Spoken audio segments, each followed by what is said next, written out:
Welcome you all to this second event of our new series, Heritage Now. So Heritage Now is a series of digital conversation exploring the nexus between cultural heritage and contemporary events and politics. And if we think about this relationship between cultural heritage and our daily lives, I think there is no topic that illustrates better the importance of the built environment in the present than the question of the fate of Confederate monuments in the US and our monuments with a difficult past around the world. Over the past few years, people in the US and around the globe have been demonstrating by the thousands and arguing about the fate of Confederate monuments and about statues all around the world associated with colonialism or racism. This is an essential debate. It is a question of the impact of the built environment in our daily lives, on our structures of power, and our responsibility to define, to reframe, and to do something about these monuments that can have an impact that can hurt people. On the other hand, it is also the question of our responsibility to safeguard works of art and the legacy of human history. The preservation community has a role to play. We need to continue thinking and reflecting on these issues and to refine our approach to monuments with a difficult past. So today we're going to focus on the international dimension of this debate and how it plays out outside of the United States. And to do so, I'm very, very honored to be with three fantastic speakers. So let me introduce them. So first of all, Sethembile Msezane is a visual artist who explores issues around spirituality, commemoration, and African knowledge systems. She holds an MFA from the University of Cape Town and is a Mellon Artist Residency Fellow at the University of Stellenbosch in South Africa. And you may remember her from her incredible TED Talk, Living Sculptures That Stand for History's Truth. And we're going to post the link to this TED Talk in the chat. Kwame Anthony Appiah is a British-Ghanaian philosopher who studies ethics, political philosophy, philosophy of art, the social sciences, and literary studies. He is the author of the book Cosmopolitanism, among many others, and writes the ethicist column in the New York Times Sunday magazine. He is currently professor of philosophy and law at NYU.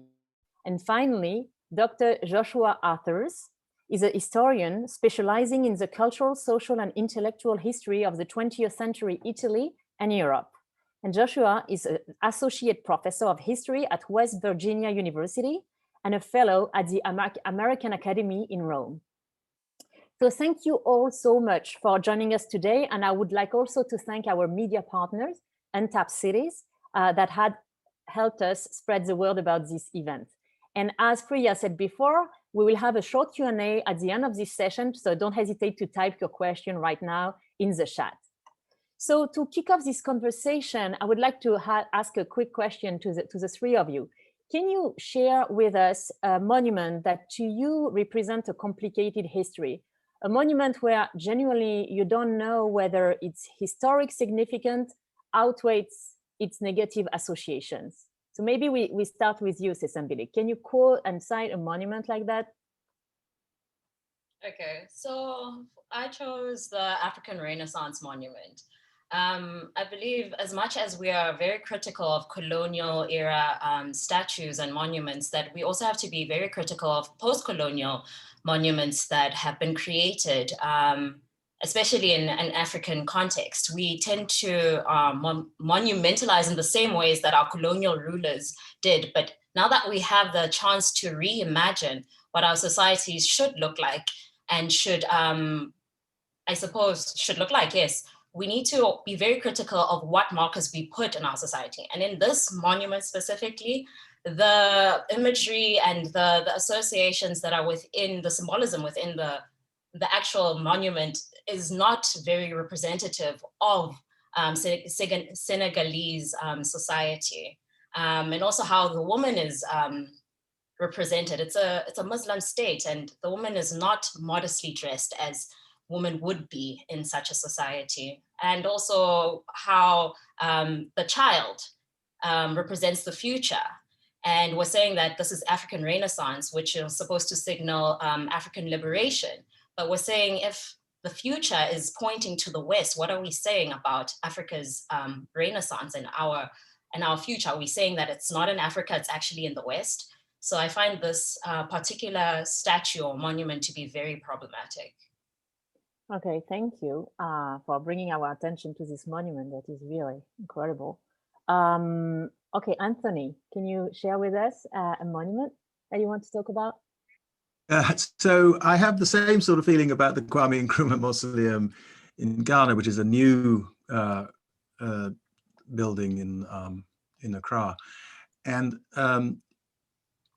my ambivalences about it are both personal, since my father was one of the first political prisoners under Nkrumah after independence, though my father was an admirer of his and continued to admire him even while he was in prison, surprisingly. But also, I think that this, this kind of celebration of one of our, well, of our first president, of our founding post-colonial president, needs to bear in mind the ambivalence that I think we should have about our founders, because he was also the person who replaced multi-party democracy with one-party state. And when he was removed finally in 1966, that was very popular with lots of people in the country. And even though I'm not a fan of coups, that one was popular. Somewhere at the edge of this site, this large site, is a resurrected sculpture from Flagstaff House where he lived, without its head and without its hands, because that sculpture was knocked down after the coup by people, and so there's a sign on the site of the difficulty of the history of our relations to this founder, but still that kind of that sort of heroic pose, which belongs really in the vocabulary of kind of really Soviet style celebrations of founders, strikes me as both not very African, but also insufficiently aware of the complexities of what I think the truth is about Nkrumah. And in you, Joshua, which monument did you choose? So I chose an interesting monument from Rome, from the Eur district in Rome, known as the Genius of Sport, the Spirit of Sport. And it was originally erected in 1939 as the spirit of fascism. It's a young man giving a fascist salute.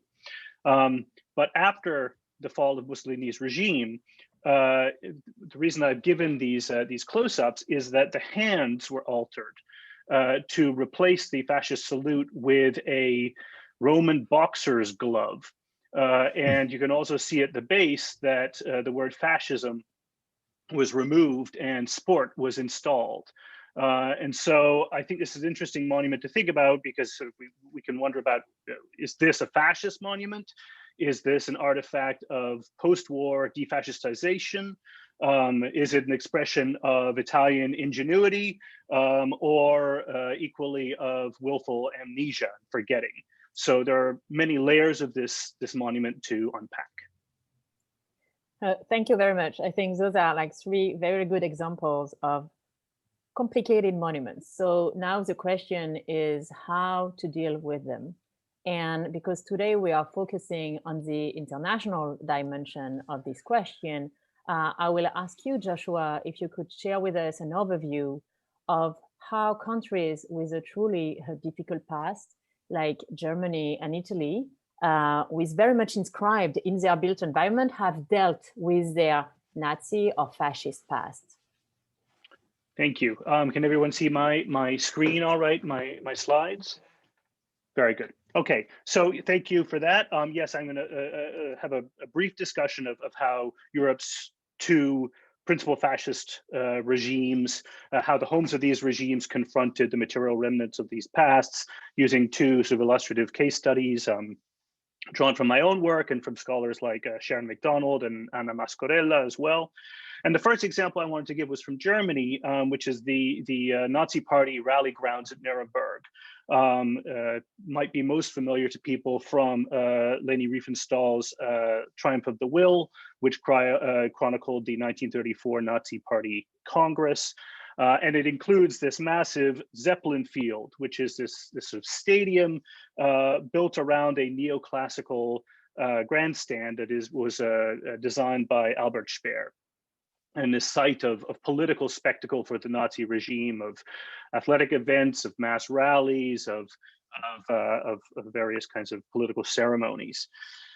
In April 1945, as the Third Reich was collapsing, American forces occupied the facility, and they raised an American flag over the swastika on the grandstand. And then later, as we see here, can you see the animation?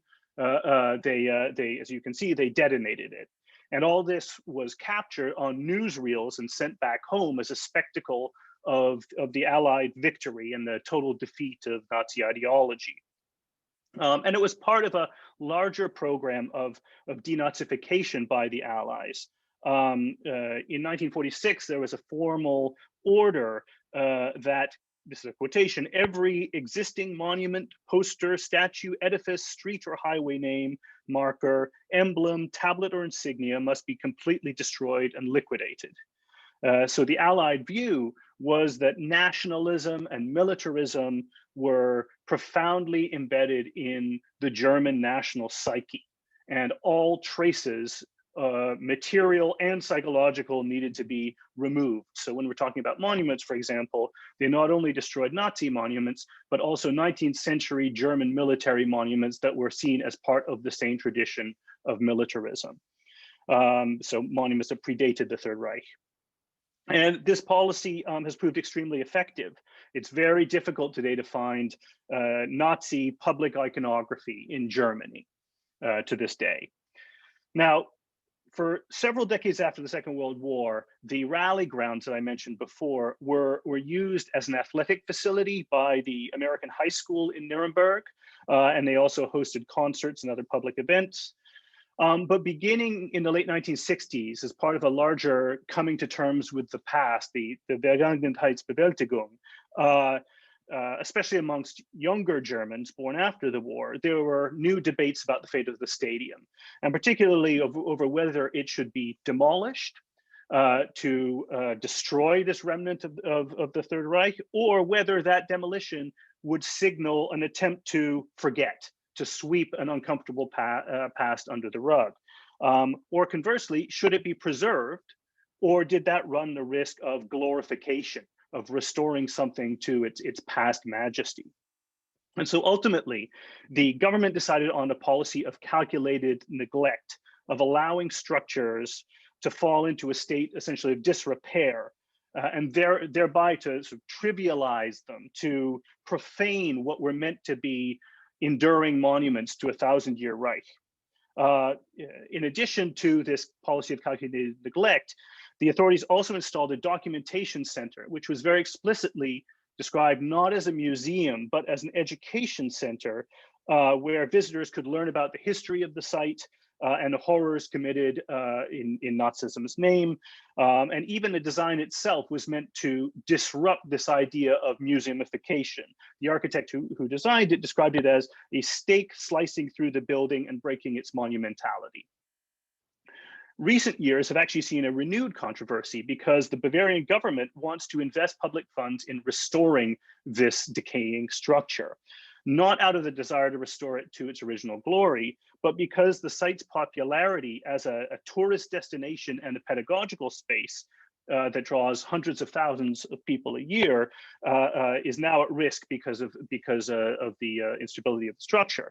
According to one local official, we won't rebuild, we won't restore, but we will conserve. We want people to be able to move around freely on the site. It's an important witness to an era. On the other hand, you have critics like the historian Norbert Frey, who wants to treat the rally grounds like, in his words, the political equivalent of Chernobyl, contaminated ground. What's interesting, though, is that this controversy in Germany is really over different visions of what the site is for. It's not a politically partisan debate like in the United States, or as we'll see in a moment in Italy. At least this debate suggests a continued commitment to wrestling with a difficult past. And the question is, are lessons more successfully imparted by a visit to the site or by letting it fall apart?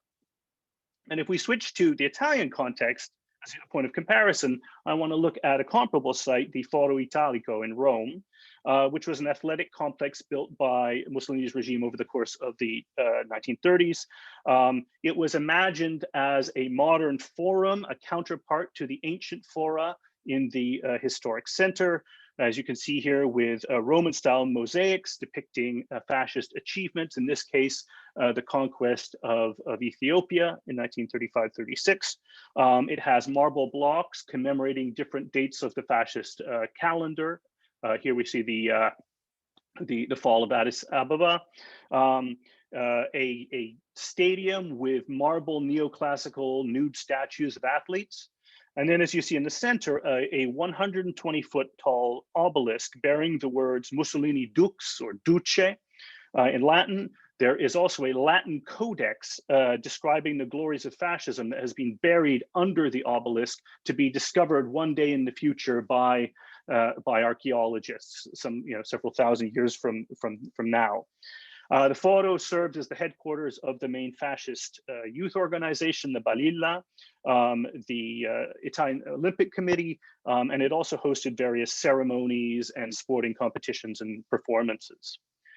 Now, like the Nuremberg rally grounds, the Foro was occupied by Allied forces following the liberation of Rome in June of 1944, and it was used as a rest center where GIs could play sports, use the swimming pool, explore the city.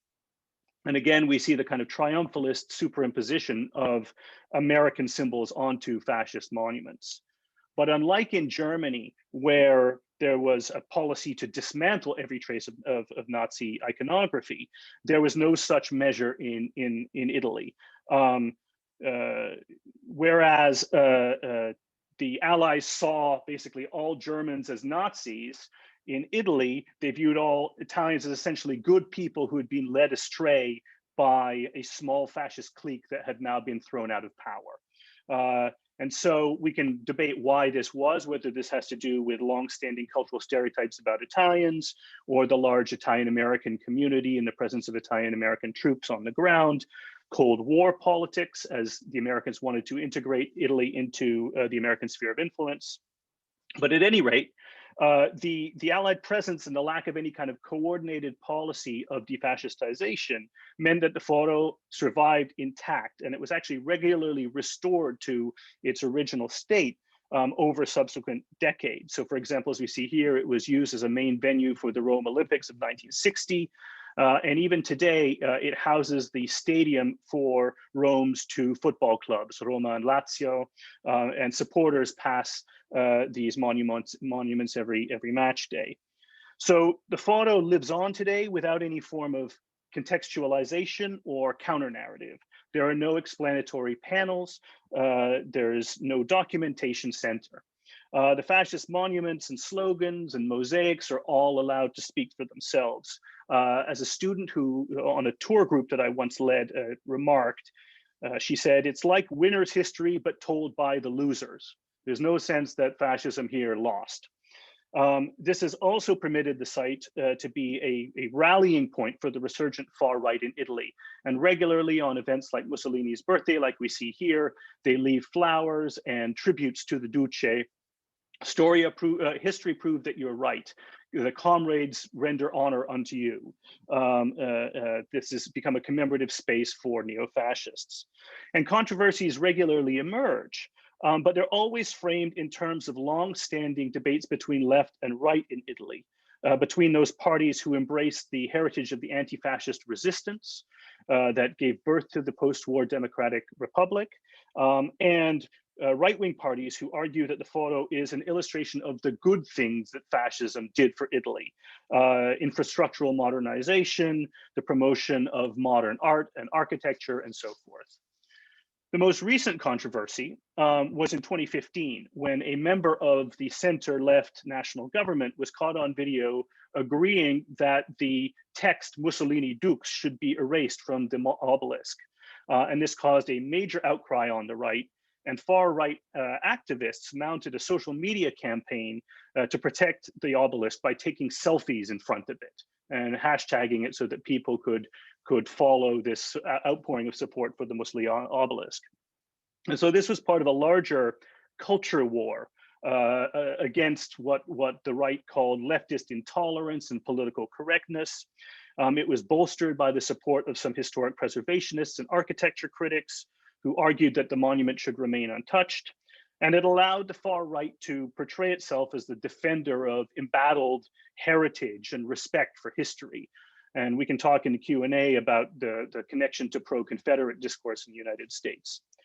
So I'll end here, but I'll save future comments for our discussion, but I just want to conclude with the idea that in order to decide what to do with monuments, we need to understand the multiple historical contexts that they inhabit, not just the past that they purport to represent, but the shifting meanings over the decades and the causes for which they are conscripted in the present. So even though monuments claim to be and appear to be permanent and unchanging, they're also in constant flux. Absolutely, monuments are a living thing, and this is something that we don't repeat enough. And thank you so much, Joshua, because it's really fascinating to see how those two countries played it very differently after World War II. And if we turn now to the present, I will turn to you, Anthony, and to explore the ethical dimension of this question. If we believe that monuments can have a negative impact on the people surrounding them, of the people living around them, so what should we do with them? What is our responsibility? For many, it's a question of social justice, of representation, of how the public sphere really mirrors what society values. But for others, it's a question of history, of legacy, and of whether or not we have the right to erase history. So what can ethics and philosophy teach us about this debate? Well, thanks for that tiny question. So Very light question. So let me just say some background things about monuments in order to move towards an answer to that question, because I think it's important to think about how we conceptualize monuments, as it were. That's the philosopher in me wants to say. So let's remember that initially a monument was just a site of memory. The Latin word monumentum comes from monere, which means to remind someone of something. But of course, monuments often remember events through people. That's what Nelson's column does in Trafalgar Square. It commemorates a British victory over the French and the Spanish navies by putting up a statue of the British Admiral Lord Nelson. The statue of Columbus, not too far from the Historical Society in New York, in Columbus Circle, recalls and celebrates the arrival of Europeans in this hemisphere. And there's nothing intrinsically monumental about monuments then. They don't have to be big. A memory can be done with something small. But so many of them are enormous because they were built by powerful states or powerful people, the kind of people who get to decide what will be remembered or what they would like to have remembered. So the Taj Mahal is like that, and so is Angkor Wat. These are celebration. They're religious sites, among other things. There's a mosque in Agra, and there's many Buddhist and Hindu-Buddhist temples in Angkor Wat. But they're also memorials, in a certain sense, to Shah Jahan and his, obviously, also to his wife, because that was what it was originally built for, and to Suryavarman II, the people who built them. And when they're built by states or by the powerful to be a lasting a memory, then they carry messages that states and the powerful want to have remembered. And the work, in other words, they're ideological. They are in the fundamental, old-fashioned, critical Marxist sense of ideology as sets of ideas that are meant to keep some people above other people, ideas that are usable for oppression. And because they are the ones we're concerned about anyway, are typically elements of the built environment that are meant to send a message, often by reminding us of a person or an event, they make a public claim. And when they're in public space, and the more monumental they are, the more inevitably public they are, even if the land that they're on is private. And when they are ideological, as I've just suggested they often will be, then contesting the ideology has to mean contesting at the very minimum the meaning of the monument. It has to challenge the ideology, the oppressive ideology that the monument can represent. Now, there are just many ways of doing that, of course. We could We could do it by putting a new message on the old monument. We can re-inscribe things, inscribe new things on the monument. We can change something from saying fascism to saying sport. We can change the meaning of a monument that way, or we can try to.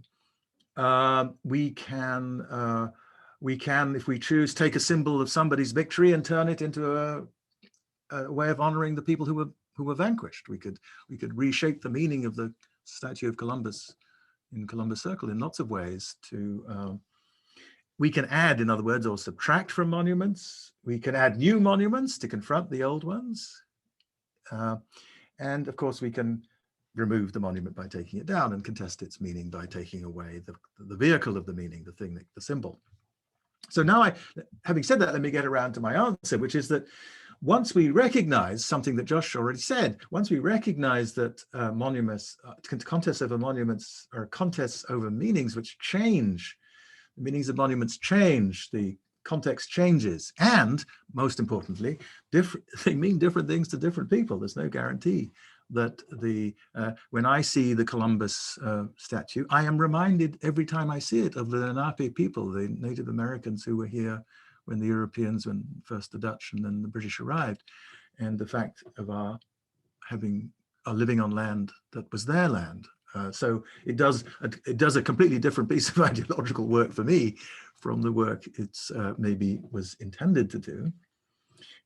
So I think there's no general answer to the question, should we keep it or take it down? It depends on what the ideology is that it expresses, and what it expresses is going to depend upon context, upon time, and also it's going to depend on whether the ideology is any more a threat to anyone. We don't need to take down Trajan's Arch. Trajan's Arch, which is on the Via Appia, so way down south in the south of Italy. It's a wonderful thing. It was an expression of Roman imperial ideology, but fortunately, nobody is currently the victim of Roman imperial ideology, so we don't have to worry about that. We can just enjoy the aesthetics of the object. And that means that, and that's just, there are monuments. I think the statue of Columbus is one of them, and so is the statue of Teddy Roosevelt a few blocks north of it, that express an ideology of racial supremacy, and that ideology is still doing harm. But we can contest the ideology in more ways than just taking these things down. The power of symbols is that there are many ways of contributing to the work of contesting their meanings. And one solution is to keep the old monument, but in service to a different ideology, as happened in the example that Joshua gave us, the first of his examples. And as an expression precisely of our repudiation of the ideology that was originally intended to represent. So covering the base of the statues of Columbus or Teddy Roosevelt in paint the color of blood to remind us of the cost of the ideology of racial supremacy would be another possible response. That would be adding to a monument to change its meaning. But the statue of Columbus brings out another point, which is that symbols have different meanings for different people of different identities. So for some Italian Americans, that statue is a reminder that Italians have made a mark on the United States. And they will see those bloodstains as an insult to them, not as a way of honoring the Lenape people of the island of Manhattan. Manhattan being what they called that island. So Columbus for them represents, of course, the beginning of a long disaster. So, which brings me to my positive suggestion. What matters, I've said, is not the monument, but its meanings. And in a democracy, the right way is always to debate those meanings from the point of view of people with all different stakes, to give voice to all the interpretation, to surround the monument with debate and with other memorials and other symbols. But some monuments, and I don't happen to think that's true of the two ones I just mentioned, but some monuments are an important part of the human heritage. So even a democratic debate among the people who have to live with them will not be enough. It's not just up to the people of Cambodia what happens to Angkor Wat, or to the people of Uttar Pradesh what happens to the Taj Mahal, or to the people of New York what happens to the Empire State Building. These are things where we have to listen to voices from outside as well as local voices and voices inside. And the object of our debate, I think, is not really to decide the fate of a thing, a monument, an object. It's to decide what ideas we want to live by, what we want to see in the spaces that we share. And this will usually mean that we have a challenge, because in a modern, plural, liberal, democratic society, we are not all of one mind about lots of important things.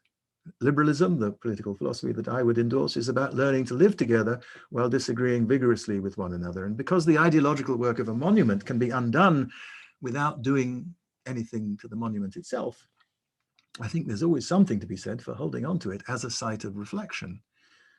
Statues can be moved as well as destroyed, and that's appropriate, I think, in many cases. And buildings can be modified without being replaced. They can be reshaped. That's part of the natural history of buildings, as things get added and subtracted. And so we can do that with ideological thoughts in mind. Thank you. Thank you very much, Anthony. And now we're going to turn to Sethembile to have her vision as an artist.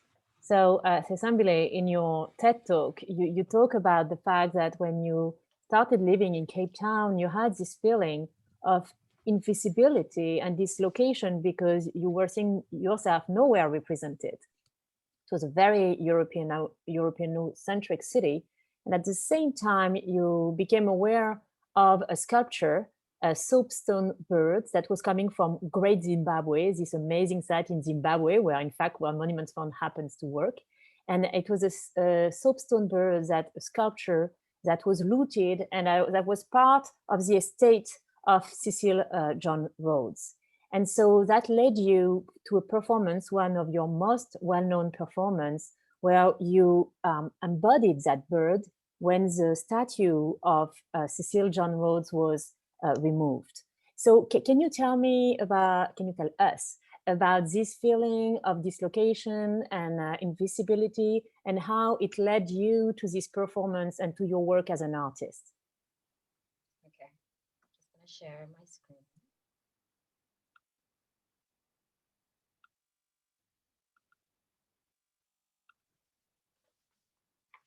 Okay, so I'm gonna start with an excerpt from one of my works titled Ayihlome, which means arm yourself.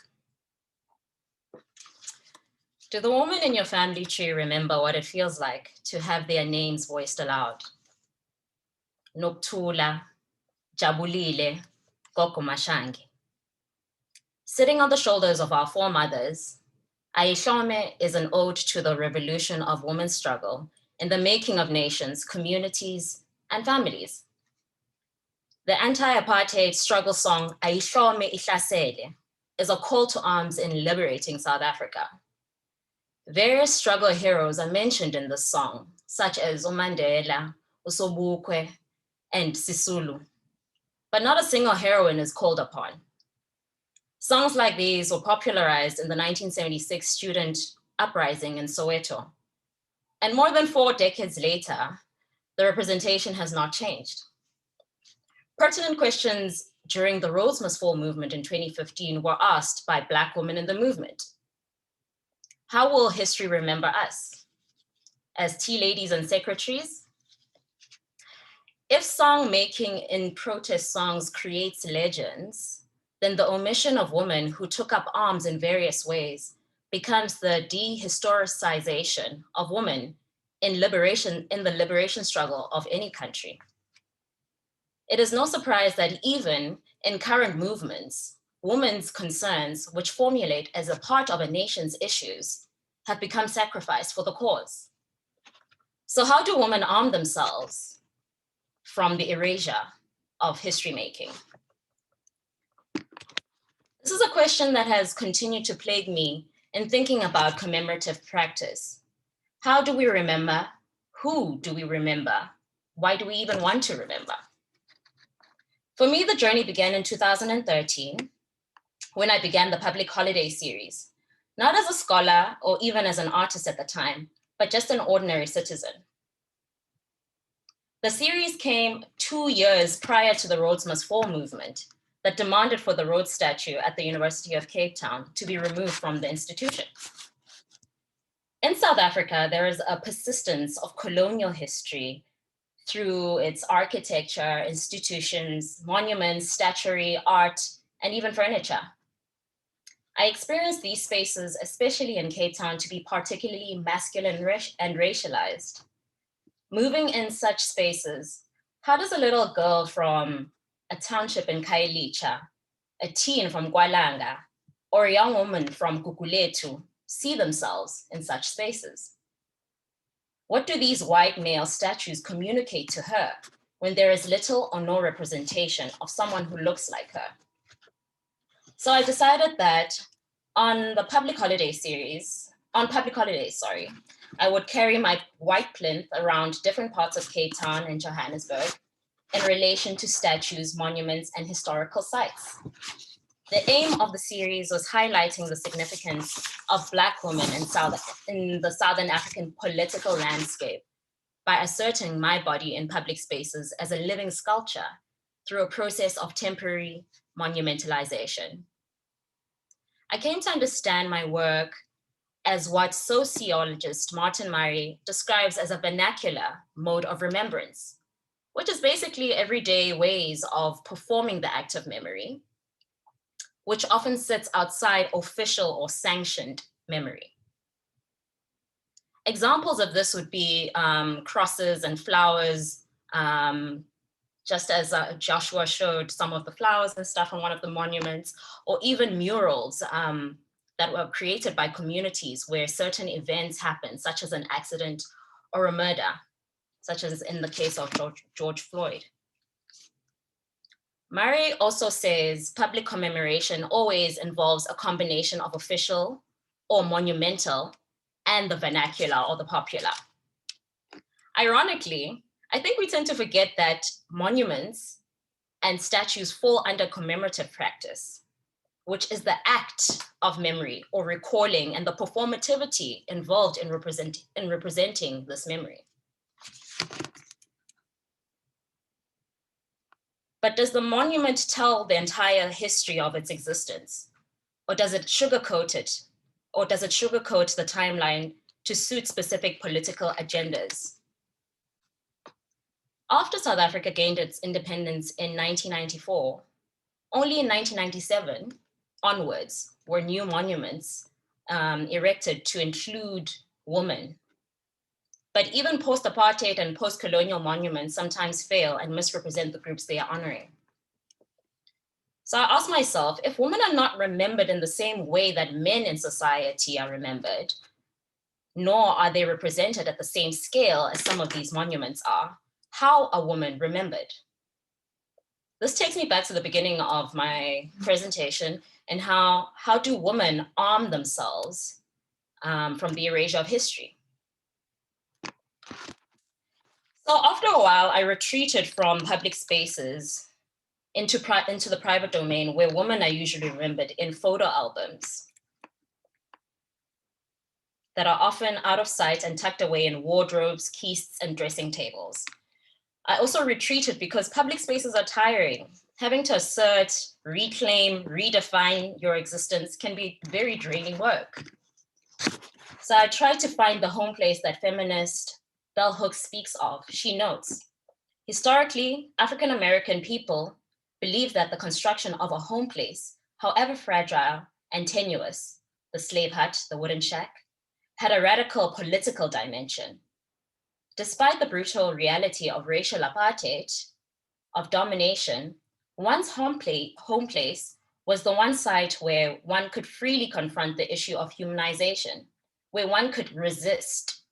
Black women resisted by making homes where all Black people could strive to become subjects, not objects, where we could be affirmed in our minds, our hearts, despite the poverty, hardship, and deprivation, where we could restore to ourselves the dignity denied us on the outside of the public world. In humanizing myself and my personal ancestry, the stories of the women in my family came out of the photo albums that were tucked away in the old keists and wardrobes. I enveloped photographs of my ancestors in antique Victorian furniture that references colonial times, but continue to be a part of the process of identity construction within an African locale. In a way, these artworks became domestic monuments. The antique furniture contained tarnished mirrors and portraits of women I chose to commemorate. In these mirrors, there's a kind of magic, a presence that appears and disappears. There's a play between the viewer in the mirror and the photographs, which are simultaneously ethereal and real. In some ways, the metaphor of the mirror signals how monuments are a mirror that reflects the representation of the collective consciousness of a society. This mundane object is something that is associated with domesticity and women. But for me, it's also a magical tool that can transport me into a time and give me and my ancestry a warm greeting, a nod, a hug, which is something sometimes I can never feel in public spaces. Thank you, Sethembile. And I think this is a great example of different ways of memorializing history and participating in the public space.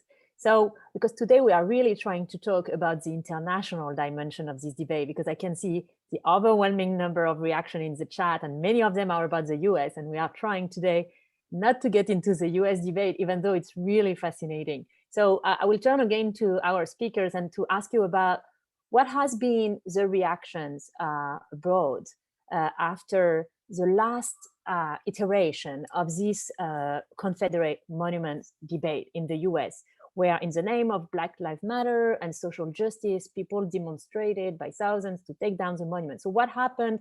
Did it create a new debate also in Italy, in Germany, for you, Anthony, in the UK or in Africa? I'm very curious to know about what happened outside of the US. So Josh, maybe you can start. I'll briefly show just one image here to illustrate some contemporary Italian and German debates. Everyone see that okay?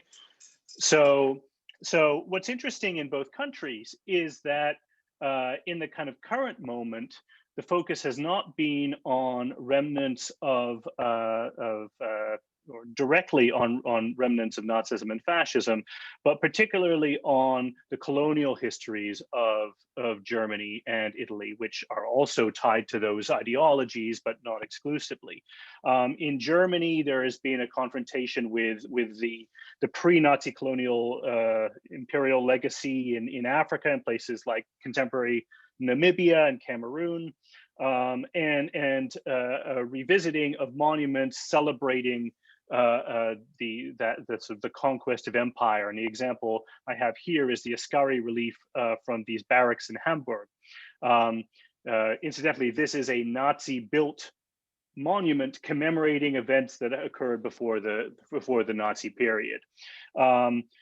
This relief and others like it at these barracks, named for a colonial general, were moved to a park which was dubbed Tanzania Park, and no one is allowed to visit the park.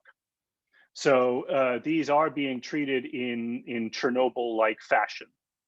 But I believe it's the beginning of a conversation in Germany about reckoning with that colonial past. In Italy, the monument that has become most prominent in the current moment is one to the journalist Indro Montanelli, who in his memoirs described how, as a young man during the invasion of Ethiopia, as a soldier in 1935, he bought a 12-year-old girl as his local bride. And he describes in some detail, very unpleasant things about their relationship. He was a celebrated journalist, and so in 2001 in Milan, they erected this statue. But the statue started being targeted actually before the Black Lives Matter movement. It was targeted in 2019 during the Me Too movement, and daubed with pink paint as a statement of his sexual assault of this girl. And then it has returned again in the current moment of racial justice, with red paint and graffiti like this one that says racist and rapist. And so in both countries, I think you're seeing a wrestling with racial ideologies that were not as prominent in the previous debates over Nazism and fascism, at least in the Nazi case, obviously with anti-Semitism, but not with Europe's relationship with Africa. Thank you, Joshua. And I'm very worried for time because I would really like to go on for hours. You are also fascinating, but I'm trying to also take questions. There are so many of them, but okay, maybe to you, Anthony. The problem is who decides what heritage needs to come down and what needs to stay? How do we come up with a fair process where those who make this decision make them in an ethical way? So you answered a little bit that, but can you reiterate what you think? Because it's really, I think we all agree that something needs to be done, but how do we do it? The local constituency need to be involved, but there are also some global considerations. So how do we do that?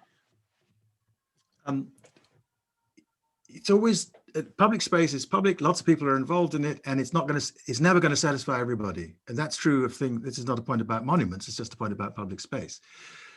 So what do we do with the public, the stuff that's public, that's shared, that we aren't all going to agree about? Well, we use democratic processes, and we end up with democratic decisions. And what does that mean? A decision in which all the voices are heard and given weight. And one thing that can happen in those democratic processes is that people can actually hear, if they're real debates, people can hear what it looks like from another point of view. And actually, people do change their minds sometimes. People think, okay, we don't want that. You can sometimes come to a consensus through democratic processes, but democratic processes are a way of settling things where you don't come to consensus as well. You have to decide what the elected representatives and so on should do. All I was saying about the cases like the Empire State Building or Angkor Wat is that in those discussions, all the voices doesn't just mean all the voices of the people who live within 20 minutes of the site. It has to, because when they are things of that kind of human importance, all of us have a stake. But in the end, we're not going to satisfy everybody, and that's why democracy exists. Democracy exists because we can't satisfy everybody, but we have processes in which we pay attention to everybody, and we listen to everybody, and then we have to have, political processes of decision. Thank you. And thank you for quoting the Empire State Building, where our office used to be. Now it's empty at the moment. And also Angkor, which is one of the major places for World Monuments Fund. But there is also a question that comes often in the chat, like, how do we deal with those monuments? How do we create a more inclusive society? And I think your work, Sethembile, really plays into that. Like, how do you see, do you see your work as a complement to monuments, as a replacement? Like you say in your TED Talk that not all work, like we don't need monuments, we don't need statues. There are more efficient ways to memorialize history. So what is your approach to monuments themselves? Do you want them to be taken down? Do you see your work as complementing them? So I'm in two minds about monuments in general.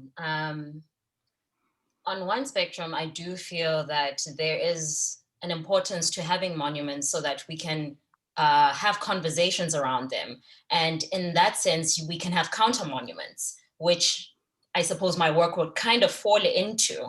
And in having the counter monuments, it activates history in itself because we're having the conversations. It's not just having the statue or the monument there and people are just passing it and not engaging with it. And even if there is information on the base of the statue or the monument, it's not the complete history.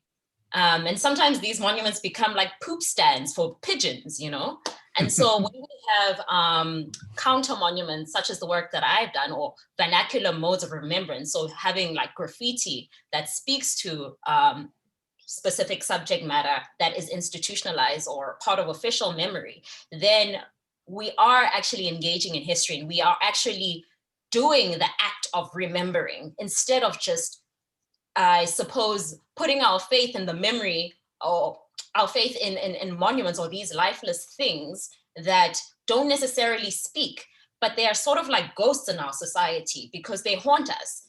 So we act very weirdly around them. We may pass them every day, but it really affects how we react in these public spaces in relation to architecture, but in relation to ourselves as well. I mean, if you had to take a case study of a man and a woman walking down a pathway, a very narrow pathway, and there's a road next to the pathway, in most instances, a man would not see any problem with him being in the way or just standing in the way. The woman would have to walk around him in order to get to where they want to go. So there wouldn't be a space of negotiating to pass in these pathways. And I suppose these monuments and statues kind of give men this kind of egotistical sense that I belong here, I shouldn't move. There's a permanence to my existence and my history and my identity that you don't have. And so that's on one end. We can engage and interact with these monuments. But on another end, I kind of feel like we don't need them at all, because they don't actually do the act of remembering for us or highlighting a history. And I feel that they are very expensive to maintain. So it's not just about the millions of dollars, rands, euros, whatever the currency is, in installing them and in erecting them. It's also about maintaining it afterwards. Millions of rands and dollars, currency basically, is put into yearly, making sure that this monument is in the state that the artist, the government, whoever conceptualized it being in that space. Otherwise, it kind of tarnishes the space. And these things act as sites of tourism. So they have to look a particular way. But then you have societies in South Africa, like here recently, a few days ago, actually, a new statue was erected. And I think it was something like 15 million rand or something. During a lockdown, that's absurd. There are many people who have lost their jobs. There are many people who are starving, because of the pandemic, and that our economy has become so bad because of the pandemic. But the government somehow found these funds to erect the statue. And it really just doesn't make sense as to why we're having to commemorate a figure. Mind you, this is the second statue of him in the whole of South Africa. Why do we need two statues of one man? So I think this is a very exciting debate. I saw a comment saying, I wish it could go on. I wish too it could go on. In fact, this is our work at World Monuments Fund. We not only preserve amazing sites with the local communities all around the world, but we're going to try to continue to have this conversation about the importance of the built environment in the present. So I really want to thank the National Trust for Historic Preservation for having partnered with us in organizing this event. I want to thank all of you. You've been so active. I feel there was a parallel debate in the chat. There are so many reactions, and I'm really sorry if I didn't address all these questions. It was just impossible, but we will go through them. And I invite all of you to continue follow our website at worldmonumentsfund.org and to see about our next events. And thank you so much to our three fantastic speakers, and have a great day.